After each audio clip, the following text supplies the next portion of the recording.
Mulabi waffe omulungi nkwaniriza ku UBC TV olunaku olwaleero olunaku lwa kutaano ennaku z'omwezi ziri 5 mwezi ogwokubiri omwaka 2021 tukulisaayo nnyo wenna ava okakkalabya ate naawe omusiraamu ava mu kusaala juma ne tukulisizaayo nnyo ddala ssaawa ya UBC leero goga kutuusaako nze Aminah Nabuule Kagimu nga sinagenda mu maaso katuleke tulabe emitwe emikulu egiri mu gw'olwaleero.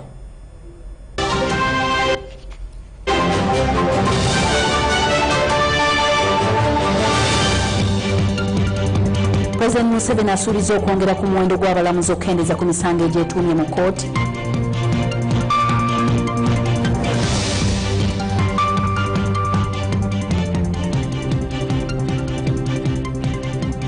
Ate ab'amasomero beesunga okuva Katebe bagulawo nga lumu ogwokusatu. Abazadde bawadde endowooza ku ky'okugulawo amasomero beesunga kuzza baana ku masomero.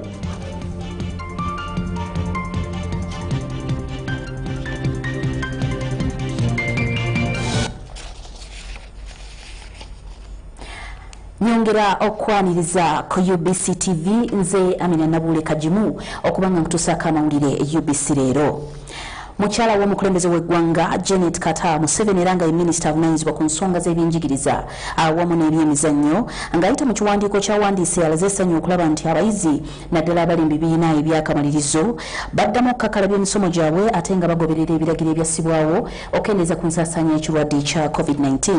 Bano bagenda kuba nga batandika gye buvuddeko baddayo ku masomero era essaawa yonna bagenda kuba batandika okutuula ebigezo byabwe ebyakamalirizo. Kino kijjidde mu kiseera ng'omukulembeze w'eggwanga Yoweri Kaguta Museveni yavuddeyo n'ayimbula n'abano abali mu bibiina ebiriraanye ebyakamalirizo gamba ng'ekibiina eky'omukaaga siniya ey'okusatu awamu ne siniya ey'okutaano abagenda okuddayo ng'ennaku z'omwezi lumu omwezi ogwokusatu omwaka guno gwennyini. Bo abayizi abali mu bibiina ebyawansi si baakudda ku masomero nga bano okwambala mask kiyinza okuba ekizibu kubanga tebakkirizibwa era nga kiba kyabulabe nnyo eri obulamu bwabwe nga buba mu matigo okwatibwa ekirwadde kya COVID-19. Agamba nti bano bagenda kugira balindako okutuusa ng'ekirwadde kya COVID-19 kyongedde okukendeerako. Bino abituuseeko abadde ng'afulumya ekiwandiiko ekikwata ku nsonga z'ebyenjigiriza.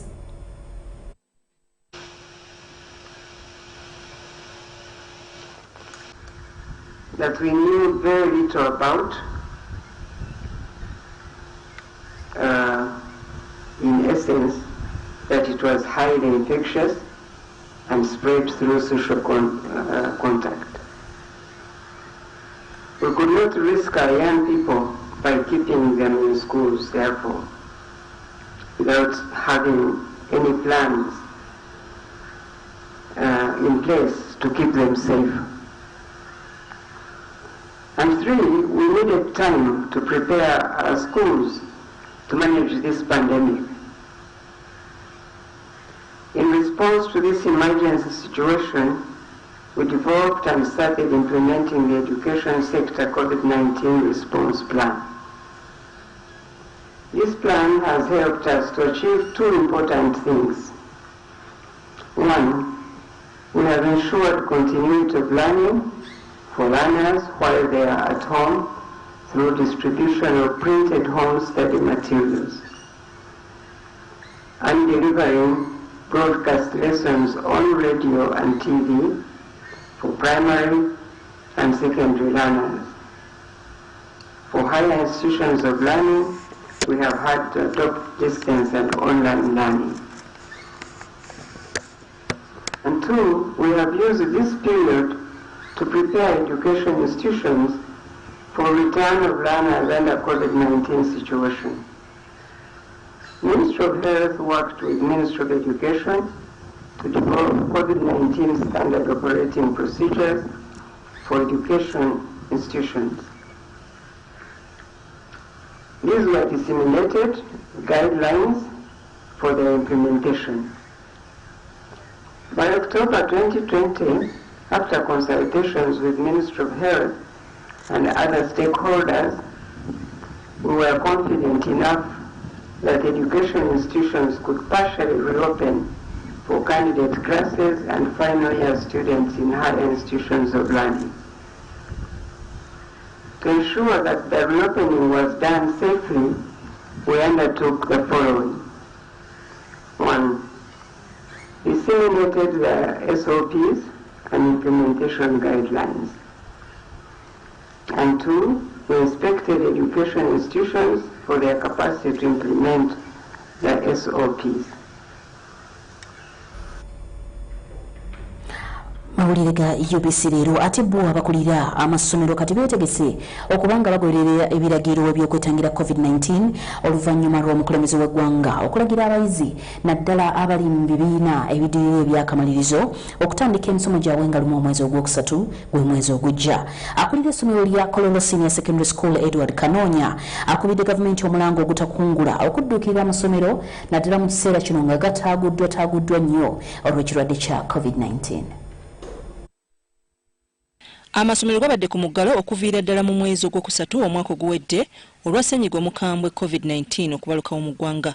Wabula omukulembeze w'eggwanga ne minisitule y'ebyobulamu bazze baddiriza ku muggalo ku mirimu egy'enjawulo omuli n'okukkiriza abayizi abali mu bibiina ebyakamalirizo okuddamu okukakala by'emisomo gyabwe. Ng'ayogerako eri eggwanga olunaku lw'eggulo, Pulezidenti Yoweri Museveni nate yayisiza ekiragira abayizi abali mu bibiina ebiddirira ebyakamalirizo baddemu okukakala by'emisomo gyabwe ng'ennaku z'omwezi lumu omwezi ogwokusatu. Abayizi abali mu kibiina eky'omukaaga, siniya ey'okusatu ne siniya ey'okutaano baakuddamu okusoma oluvannyuma lw'okumala ebbanga lya mwaka mulamba nga bali waka. Okusinziira kwakulira essomero lya Kololo Secondary School bateekateeka kusooka kubuulira abayizi bano okumala ennaku nga 2 basobole okutambula n'embeera eriwo mu ggwanga nga tewali kibataataaganya. Mu baana mu bazadde naffe eno mbasomesa tewali ayinza kugamba nti kati ekyokukola takimanyi. Ebibadde byogerwa ebitugambibwa bye bimu bye bagamba nti bigezeseddwako mu bitundu ebirala n'amawanga amalala nti bikola. Kunaaba mu ngalo, olw'ofunye amazzi, teekako face mask, mwewa amabanga, babitugambye. Abayizi bwe banajja kitugenda okukola kwongera kubibajjukiza. Essomero litegekedde abayizi 9 abali mu siniya ey'okusatu n'ey'okutaano nga bataddemu ebibiina 28 bituuza abayizi ba siniya ey'okusatu kibasobozese okwewa amabanga. Kwongera ku bungi bw'ebibiina etubadde tusomesezaamu kubanga yo tubadde ne ebibiina 9 ebya senior 3 naye tusuubira ntugenda kubiyongerako bibeere 14 classrooms. So nga teza senior 5 zo ziyinza obuteeyongera bungi kubanga bo basoma okusinziira ku masomo gaabwe. Zo tuyinza ozirikirayo ne zisigala nga 4. Okusinziira kwakulira essomero lino bataddewo awanaabirwa engalo oba taapu 50. Era bano bakubiriza abazadde okukwatizaako amasomero mu kiseera kino naddala mu kusasula ebisale by'amasomero. Okugumiikiziganya ku sayidi ey'essomero n'abazadde, naye nga njagala abazadde bakimanye nti essomero nalyo mu ngeri emu lyakosebwa, amasomero gakosebwa, so nga n'obwetaavu ebyetaago bye twetaaga okuddukanya amasomero gano nabyo byeyongera obungi, ate era ng'ebisinga bikolebwako ssente. Kale ssente tujja kuzeetaaga mu bazadde ezikola ku bintu by'abaana ng'okubaliisa n'ebigenderako, so nga tukubiza ne gavumenti bw'ebeesobola etwongezeyoko ku ssente zewa amasomero gano olw'embeera eno empya.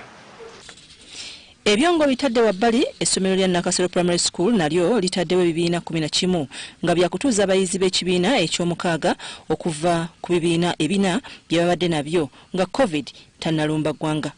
Ebibiina byatuuzanga abayizi 6 ku 7 nga kati kino tekijja kusoboka olw'okwewa amabanga. 7 abasomesa b'ekyomukaaga twabayita ne bayambako abamu.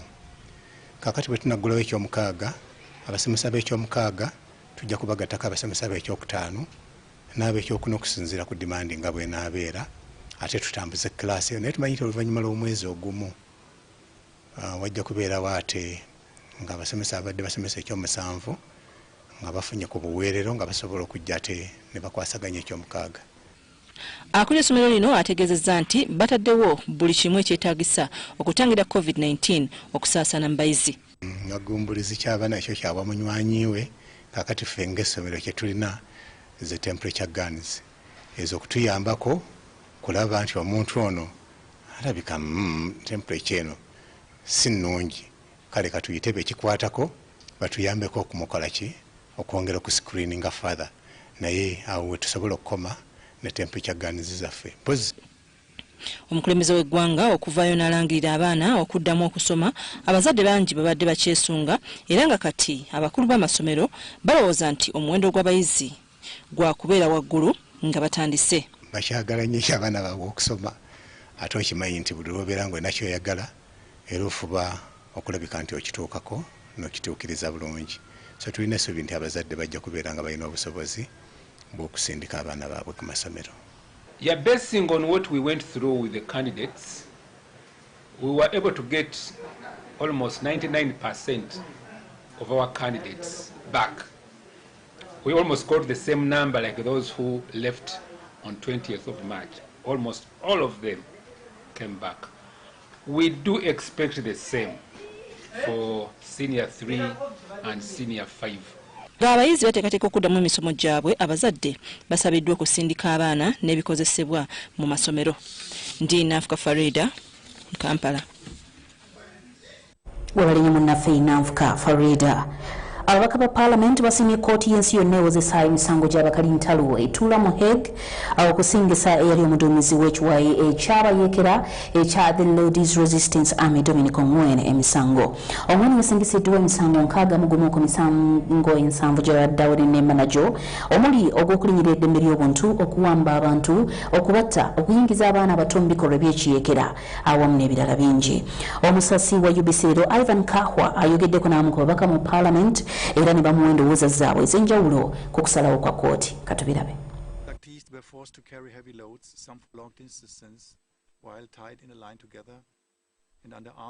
We are very happy that he has been convicted for the crimes he did to our people. But still, we feel those that are still at large need to be brought before courts of law. I feel that it's good that judgment has ended that way. And I hope he will get good sentence. He will be sentenced, and maybe he should also, to me, he should also die. Otherwise, the trial and conviction of Ongwen in The Hague in itself does not have any direct positive impact apart from psychological, satisfaction. But the real cry of the people of West Nile, particularly those in Arua, is to be compensated so that they can resume to do business. So we should also appreciate one thing, that Dominic is a victim of child soldier. He was abducted when he was a child. He was influenced by the brutal, cruel environment that he grew up in, where he had to kill to defend himself. He had to kill to survive. So we need to look at both sides of the story.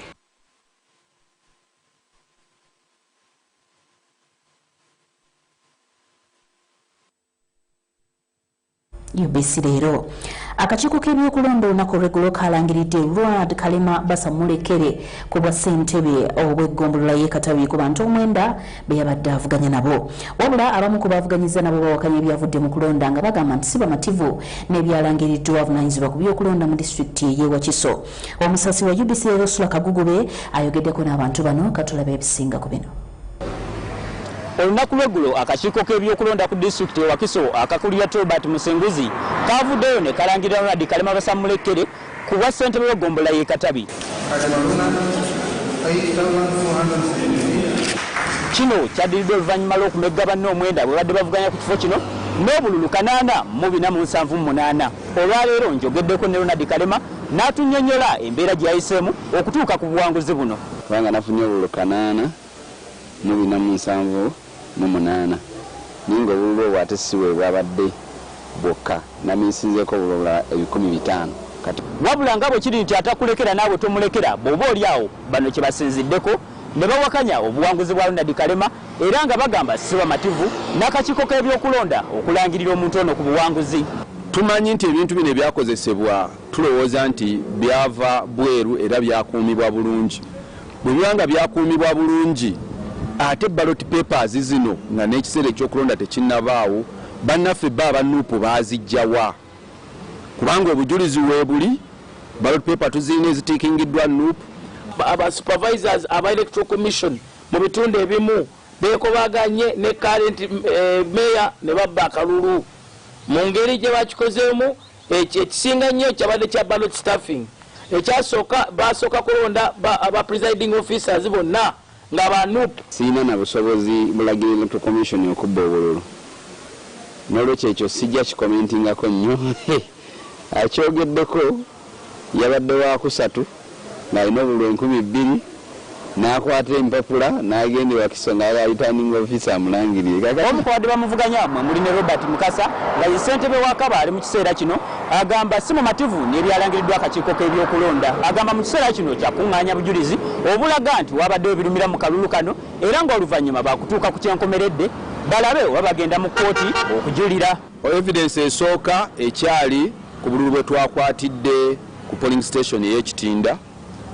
tukyagezaako n'okukuŋŋaanya obujulizi obulala bwe tunaakiraba nga kyetaagisa era tugenda kwongera okwebuuza ku bannamateeka baffe tukyayinza okugenda mu kooti then from there tusooke tugende ki tugule emisango officially mu kooti babadde bateekamu bululu 10,20,28 in favor of the current mayor mu kiseera kino abawanguddwa mu kalulu kano era nga bakyemulugunya ku byalangiriddwa akakiiko k'ebyokulonda batunnyonnyodde biki bye bazzaako oluvannyuma lw'okumegebwa mu kalulu kano we twogerera ng'ekibiina kya National Unity Platform mu Katabi kyerisiza nkuuli mu bululu bwonna obuzze bubaawo Zesula Kagugube UBC Wanentebe webalinyi munnaffe Sula Kagugube ate omukulembeze w'eggwanga Yoweri Kaguta Museveni asuubizza abalamuzi okubongera ku muwendo gw'abaofiisa naddala mu kitongole ekiramuzi ng'omukeefube obukendeeza ku misango egyetuuma mu kkooti kino kiridde Ssaabalamuzi Alfonso Owiny-Dollo okutegeeza nti obungi bw'emisango egyetuumye mu kkooti kiva ku balamuzi okuba abekekwa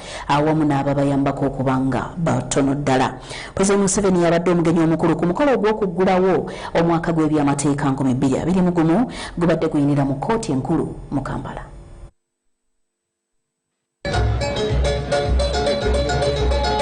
Omwaka gw'ebyamateeka gwe mwaka ekitongole ekiramuzi mwe kyanjiza bye kikoze n'engeri gye kitambuzaamu emirimu gyakyo nga ggulawo omwaka gw'ebyamateeka Pulezidenti Yoweri Kaguta Museveni atandise na kulambula ekizimbe ekiwemmensa omutitimbe gw'ensimbi ekya kkooti ejulirwamu ne kkooti ensukkulumu. Ssaabalamuzi Alfonso Owiny-Dollo asiimye Pulezidenti Yoweri Kaguta Museveni olw'okubadduukiriranga mu nsonga z'ebyensimbi okulaba nga bannayuganda bafuna obwenkanya. Owiny-Dollo ategeezezza nti wakyaliwo okusoomoozebwako abalamuzi okubeera abatono kino nga kireeteddewo okwetuma kw'emisango mu kkooti egyeyongedde naddala mu kiseera kino ekyakalulu. We are operating at less than half percentage half of the established staff structure. Let me add that even that establishment arrived at 2009 is not realistic, even if you fill all these positions. Ngawe ekyokulabirako ekya Palamenti ne Minisitule y'ebyobulamu Owiny-Dollo asabye gavumenti okutunula mu ky'okuteekawo kkooti ento mu buli constituency ne mu disitulikiti eki45. That economic growth is correlated with the degree of judicial independence, the competence of courts of law contributes to comparative economic competitiveness. Better performing courts lead to more developed credit markets, and a stronger judiciary directly contributes to a more rapid growth of both small and large firms in the economy. Ono ategeezezza nti ekitongole ekiramuzi tekirina kutunuulirwa ng'ekiwemmenta ensimbi y'omuwi w'omusolo wabula okulwanirira obuweereza eri bannayuganda. Many people believe the judiciary is a consuming institution of government.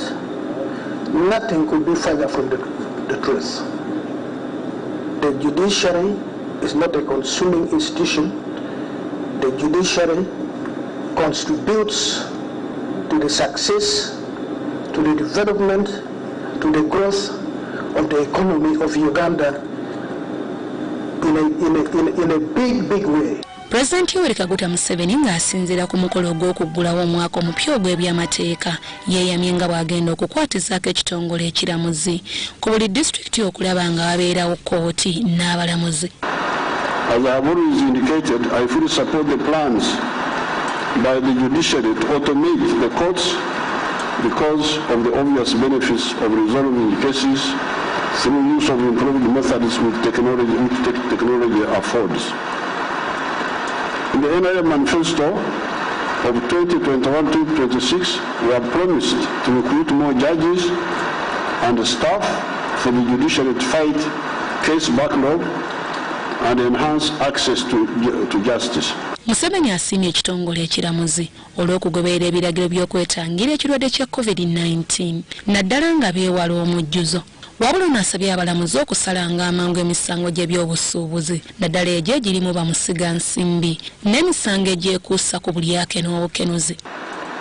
We all know that land is a crucial factor of production and the lifeline of the people of Uganda depends mostly on agriculture and farming. These disputes should be prioritized and expedited in order to facilitate the people's livelihood and the development of our economy. When such disputes delay, they demotivate, as you are saying, potential investors, which affects our speed to transform the economy. Omukolo guno gwetabiddwako ebikonge ebitali bimu okubadde Sipiika wa Palamenti Rebecca Alitwala Kadaga, Ssebwolereza wa Gavumenti William Byaruhanga, Minisita avunaanyizibwa ku nsonga za Ssemateeka Ephraim Kamuntu, omuwandiisi w'enkalakkalira Musiga Eddamuzi ne bannamateeka okuva mu kibiina kya Uganda Law Society, Nze Namamonde Deborah ne Bernard Yiga wano ku kkooti enkulu mu Kampala.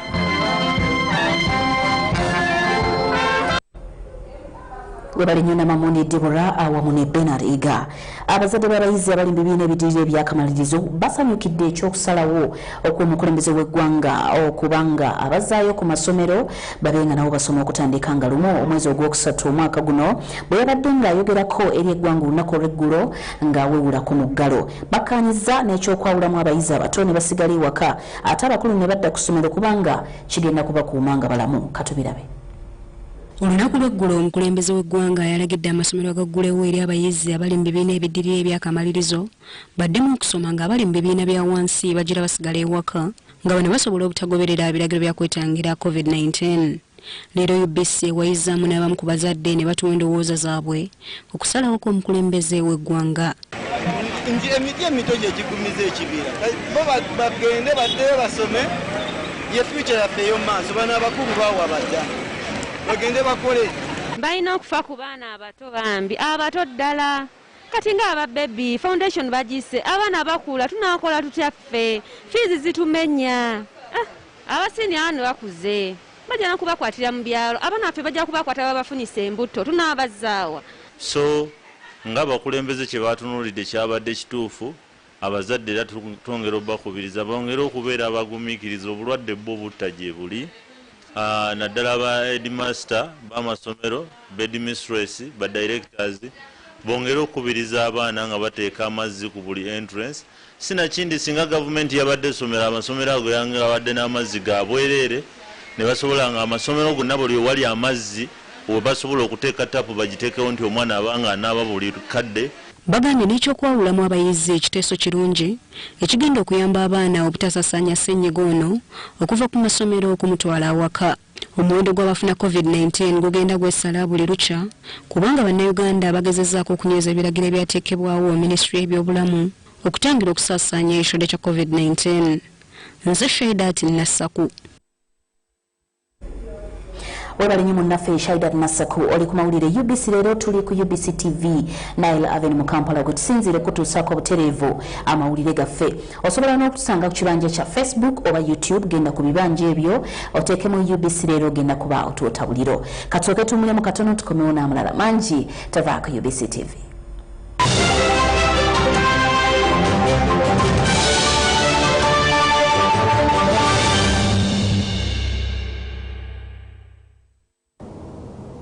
The day the world stopped was the day we found where to go.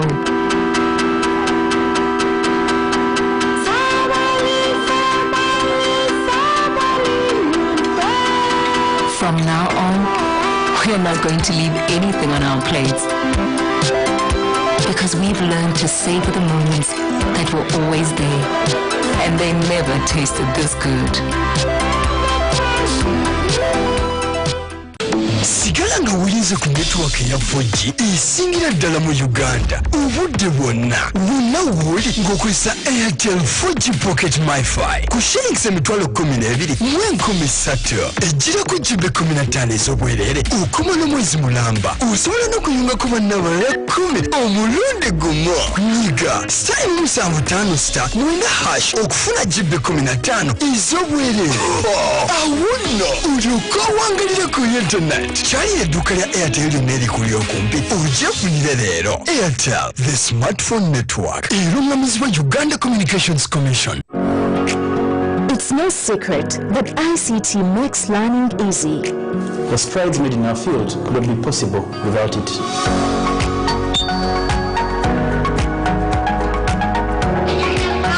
And now we can watch our favorite show. My radio is my best friend. UCC provides an enabling regulatory environment and policy guidance for healthy competition. We also facilitate ease of doing business in the communications sector through licensing, standardization, spectrum management, tariff regulation, rural communication development, and consumer empowerment. An informed consumer is an empowered consumer. UCC supports local content and innovations. Driving the development of a robust communication sector in Uganda is Uganda Communications Commission.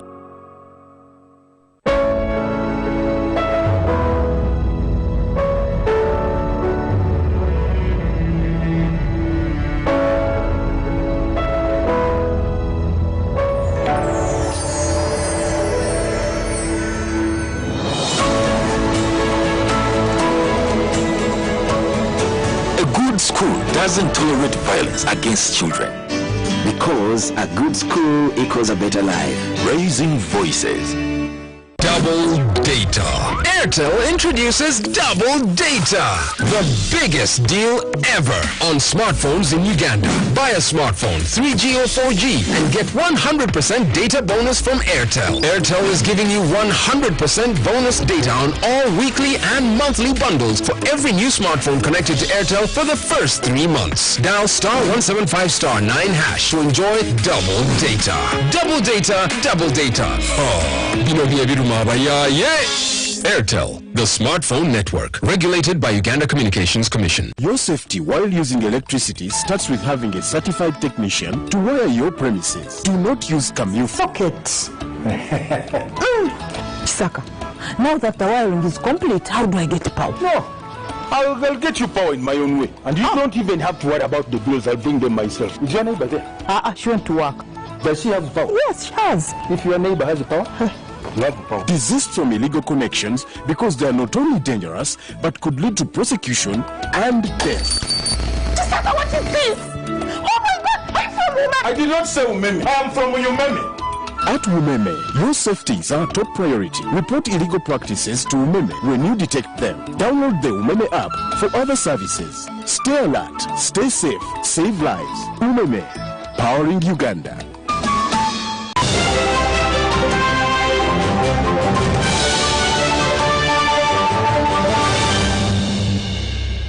nkwaniriza nnyo mu kitundu kyaffe ekyokubiri nekkulisayo mu kitundu kyaffe ekisoose oli ku mawulire UBC leero oluvannyuma lw'omukulembeze w'eggwanga okuvaayo n'ayogera olunaku olw'eggulo n'akkakanyaamu ku nsonga z'omuggalo abagoba bodaboda nabo bamuwanjagidde okufa okulaba ng'akendeezaako ku budde bwa kafyu basobole okufuna ekigulira magala eddiba twogeddeko n'abamu ku bo era bino bye batutegeezezza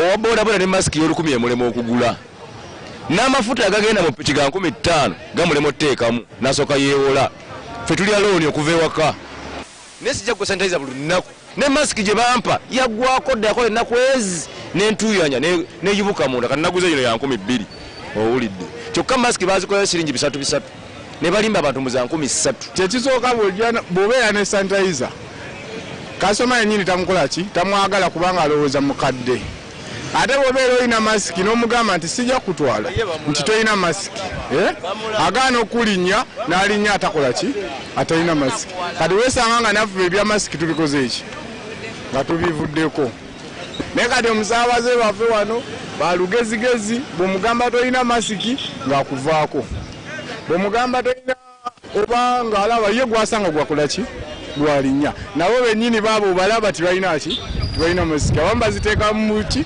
mu bulago ziringa nekereesi oli ku mawulire UBC leero tuli ku UBC TV Nile Avenue mu Kampala kwe tusinzidde okuba nga tukutuusaako obutereevu amawulire gaffe naye nga sinakusiibula obadde okimanyi nti ebiseera ebisinga obuzibu bw'ogwamu ate tebujja kukusaanyaawo wabula bujja okwongera okukulaga amaanyi g'olina okusobola okubwaŋŋanga bwegatyo bwe gatambudde ng'ogakutuusaako nze Aminah Nabuule Kagimu ku ekitongole ky'amawulire kyonna okutwalira awamu nsinzire wano okwagaliza ekiro ekirungi beera bulungi weeraba katugendeko eri naffe Mike Lubega abenga tubulira enkyukakyuka mbeera y'obudde wegenda okufaanana olunaku lugenda kuba lwanca katubirabe omulabi waffe omulungi nkwaniza nnyo nate wano ku UBC TV mu kaseera we tukutuusizaako embeera y'obudde omuweereza wonze Lubega Michael waliwo ebitundu by'eggwanga ebyafunyeyo ku nkuba era we ziweredde essaawa 3 ez'enkya ya leero Tororo yabadde wezeza milimeters 15.6 Mbalala milimeters 10.7 so nga ate yo mu Kabaale